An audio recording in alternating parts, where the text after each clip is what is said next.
জুম্মার দিনের গুরুত্বপূর্ণ ৬ আমল। হাদিসে জুম্মার দিনকে মুসলিমদের সাপ্তাহিক ঈদের দিন বলা হয়েছে। মুসলিমদের কাছে জুম্মার দিন পবিত্র ও গুরুত্বপূর্ণ। হাদিসে এই দিনটিকে সাপ্তাহিক ঈদের দিন বলা হয়েছে। এ বিষয়ে রাসূল সাল্লাল্লাহু আলাইহি ওয়াসাল্লাম বলেছেন, নিশ্চয় আল্লাহ এই দিনটিকে মুসলমানদের জন্য ঈদের দিন রূপে নির্ধারণ করেছেন। তাই যে ব্যক্তি জুমার নামাজ আদায় করতে আসবে সে যেন গোসল করে এবং সুগন্ধি থাকলে তা শরীরে লাগায়। মিসওয়াক করাও তোমাদের কর্তব্য। সুনানে ইবনে মাজা। জুম্মার দিনে বিশেষ ৬ আমল। জুম্মার নামাজ। হযরত আবু হুরায়রা রাদিয়াল্লাহু তাআলা আনহু থেকে বর্ণিত, রাসূল সাল্লাল্লাহু আলাইহি ওয়াসাল্লাম বলেন, ৫ ওয়াক্ত নামাজ এক জুমা থেকে পরবর্তী জুমা, এক রমজান থেকে পরবর্তী রমজান মধ্যবর্তী সময়ের পাপ মোচন করে, যদি সেই ব্যক্তি সব ধরনের কবিরা গুনাহ থেকে বিরত থাকে। মুসলিম হাদিস নম্বর ২৩৩। হযরত সালমান ফারসি রাদিয়াল্লাহু তাআলা আনহু থেকে বর্ণিত, রাসূল সাল্লাল্লাহু আলাইহি ওয়াসাল্লাম বলেন, যে ব্যক্তি জুম্মার দিন গোসল করল, সাধ্যমতো পবিত্র হল, তেল ব্যবহার করল, ঘর থেকে সুগন্ধি ব্যবহার করল, অতঃপর মসজিদে এলো, সেখানে দুজন মুসল্লির মধ্যে ফাঁক করে সামনে এগিয়ে যায় না, নির্দিষ্ট পরিমাণ নামাজ পড়ল, অতঃপর ইমাম কথা শুরু করলে চুপ থাকল, তাহলে আল্লাহ তাআলা তার ২ জুম্মার মধ্যবর্তী সময়ের গুনাহ মাফ করবেন। বুখারী হাদিস নম্বর ৮৮৩। জুম্মার দিন গোসল করা। জুম্মার দিন গোসল করার অনেক ফজিলত রয়েছে। গোসল করে সবার আগে মসজিদে যাওয়া সওয়াবের।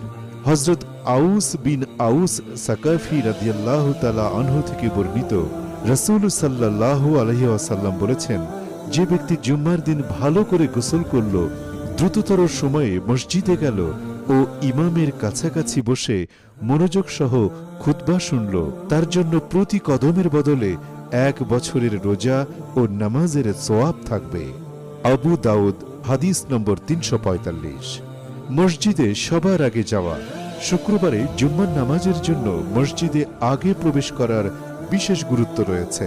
রাসূল সাল্লাল্লাহু আলাইহি ওয়াসাল্লাম বলেছেন, যে ব্যক্তি জুম্মার দিন গোসল করে প্রথমে মসজিদে গেল, সে যেন একটি উট কোরবানি করল, যে এরপর মসজিদে গেল সে যেন একটি গরু কোরবানি করল, আর যে এরপর ঢুকল সে যেন ছাগল কোরবানি করল।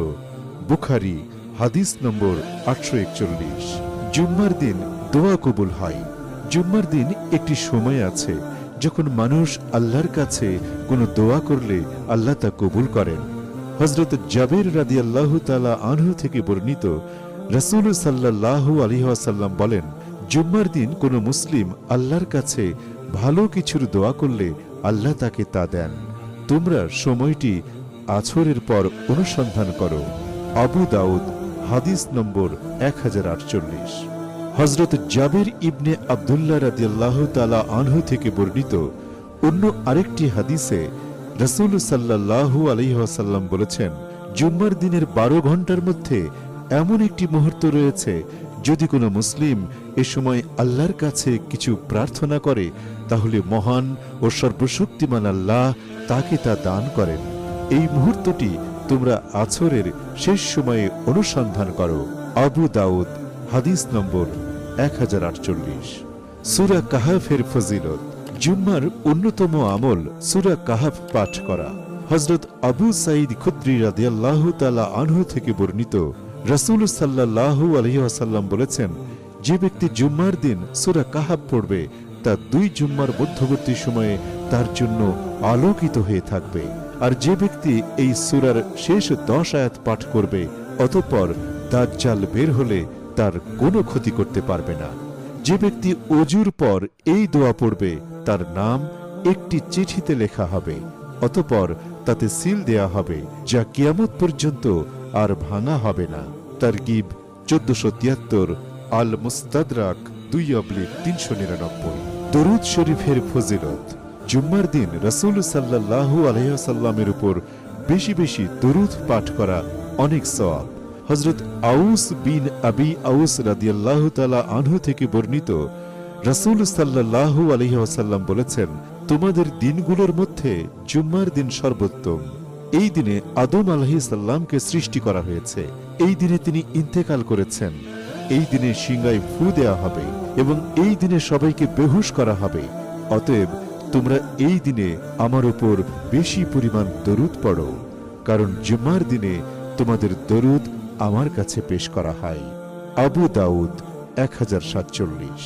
জুম্মার দিনের আমল। হাদিসগুলো পর্যালোচনা করলে বোঝা যায় জুম্মার দিনের কিছু কাজে সওয়াব মিলে, যেমন নখ কাটা, গায়ের অবাঞ্ছিত লোম পরিষ্কার করা, উত্তম রূপে গোসল করা, উত্তম পোশাক পরিধান করা, সুগন্ধি ব্যবহার করা যদি তার নিকট থাকে, তারপর জুম্মার নামাজে আসে এবং অন্য মুসল্লিদের গায়ের উপর দিয়ে টপকে সামনের দিকে না যায়, নির্ধারিত নামাজ আদায় করে, তারপর ইমাম খুতবার জন্য বের হওয়ার পর থেকে সালাম পর্যন্ত চুপ করে থাকে, তাহলে তার এই আমল পূর্ববর্তী জুম্মার দিন থেকে পরের জুম্মা পর্যন্ত সব সগীরা গুনাহের জন্য কাফারা হবে। আবু দাউদ হাদিস 343। আল্লাহ তাআলা আমাদেরকে জুম্মার দিন এসব আমল করার তৌফিক দান করুন, আমিন।